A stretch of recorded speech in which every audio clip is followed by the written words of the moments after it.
Hi friends, Namaste.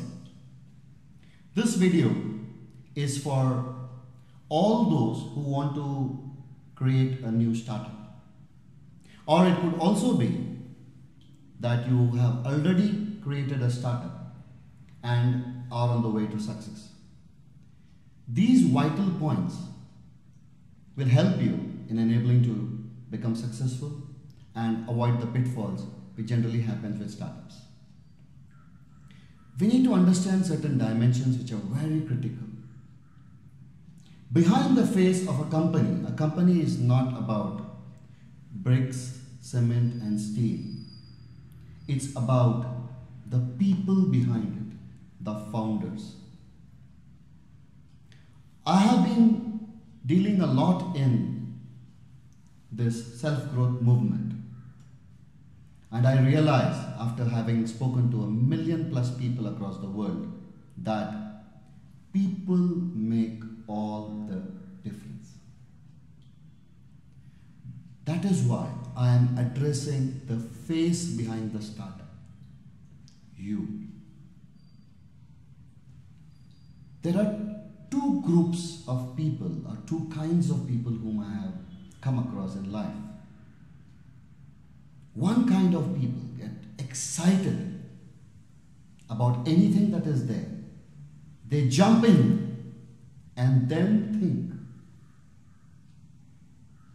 The other group, which is far and few between, think wisely, think 360 degrees about everything that is necessary to be thought and planned at that point in life and jump into the venture. The first group definitely has setbacks, because when you jump into something without thinking, there are a lot of pitfalls. Today there is a buzzword, startup. And in India, if you look at it, Flipkart has given a new wave. We're talking about Flipkart and its $7 billion valuations. This has prompted a lot of people to just jump in or planning to jump in. My friends, please pay attention, because this concerns your life, your future life and your startup. Flipkart is one of the few success stories, and it's a grand story. We all should admire successes and follow it. But behind every successful story like Flipkart, there are tens and thousands of failures. One needs to, that's why, understand it in a very holistic way. The bottom line is that definitely if you are venturing into a startup, it should be successful. Then what happens?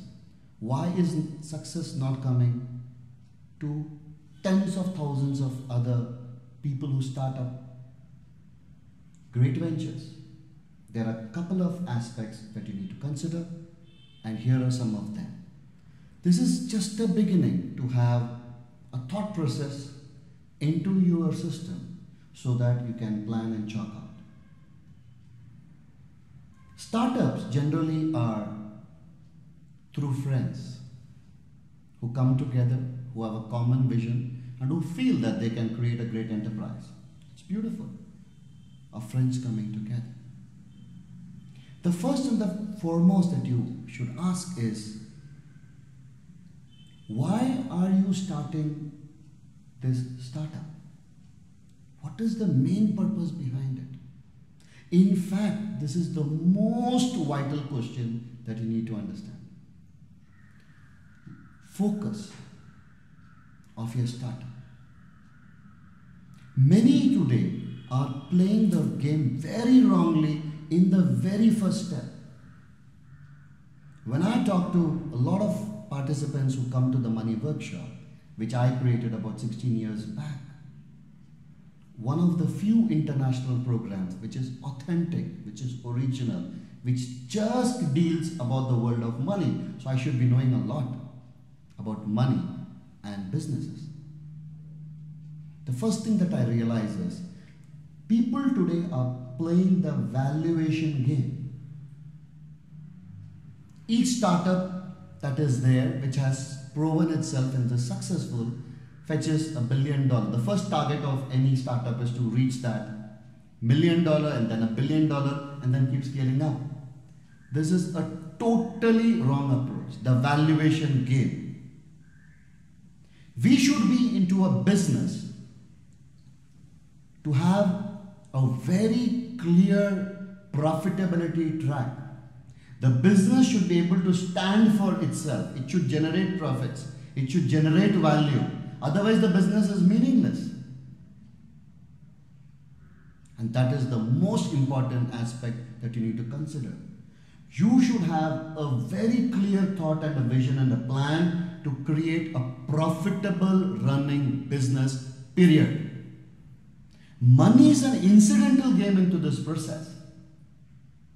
I happened to meet the top executives of Flipkart about 6 years back because I am publishing, and I had by then a very popular book by the name I Love Money, and Flipkart was just coming up. Hardly anybody had heard about them, and I went and spoke to them. The first thing that I realized was the founders of Flipkart had two uncanny skills. Other than spotting the right venture, etc., which I am not discussing, they were educated.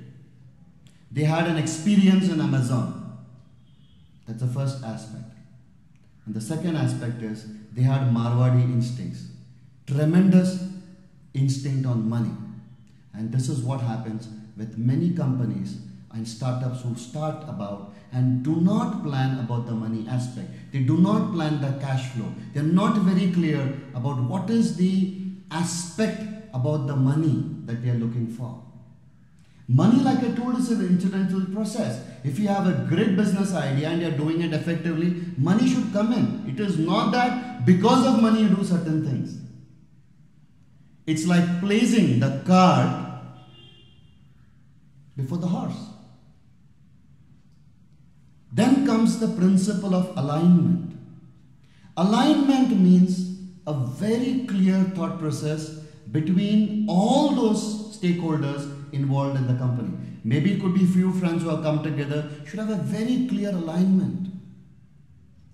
Alignment with money, alignment with vision, alignment with your plan, and you should come into the venture with a very clear idea that you are going to give your full best for a timeline of, let's say, 1 year or 2 years, when nothing is going to bother you.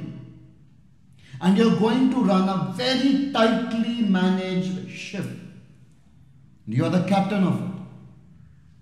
When I went to Flipkart office, it was popular at that time, but it was not as famous as it is today. But I saw a very simple office. Maybe hired furnitures and hired computers, simple people, not even AC, very simple. They stuck to the frugality of running a great business. That's it. And today they are successful. Simply because success needs you to do certain things. That's it. Principle of alignment says, are you aligned with your company's vision, products, the money aspect? Absolutely need to question it. And all this should be before even you start a venture. Because if you are aligned and in harmony, then things start happening. And it's a great deal of planning is required. And you need to put thought into this process. The greatest power given to a human being is the thinking process. We need to think wisely. Then the magic happens. The principle of alignment says that if you are not aligned, like if two friends are coming together, it's a beautiful journey. You can have an amazing celebration on the way. But the principle of disalignment or disharmony is exactly opposite. Like this. And then separation happens. So you need to map out your alignment with respect to everything, specifically with relationship to money. My friends, just don't jump in, because once you start something and it's not successful, to get out is tough. You'll have scars on yourself. Plan wisely, think wisely. I believe that the illiterates of the 21st century are not those people who cannot read or write, but who cannot learn, unlearn, and relearn. This quote resonates very well with my thinking. It should also resonate well with your thinking. This is by Alvin Toffler. Plan well. Have a very clear consciousness and awareness. That is my whole vision and mission in my life. My name is Suresh Padmanabhan. Happen to create money workshops, Sankalpa, Siddhi, Veda of Life, and other outstanding programs since 16 years. It's magical. The journey has been magical because I had a very clear vision and thought. I would like to empower you. We recently created something magical called School of Solutions. If you are looking at empowering you, hop into schoolofsolutions.com and maybe a beautiful doorway opens to you and magic is going to unfold out there on a program which will empower you, which is titled Live Your Dreams, and few other programs will come on the way which will empower you in the world of money. Get excited into your life, my friends, and let the journey be on a very strong footing. Your first step should be the best step. Thank you very much for listening to me. I wish you huge success on your life, on the way. See you at the top. Thank you so much.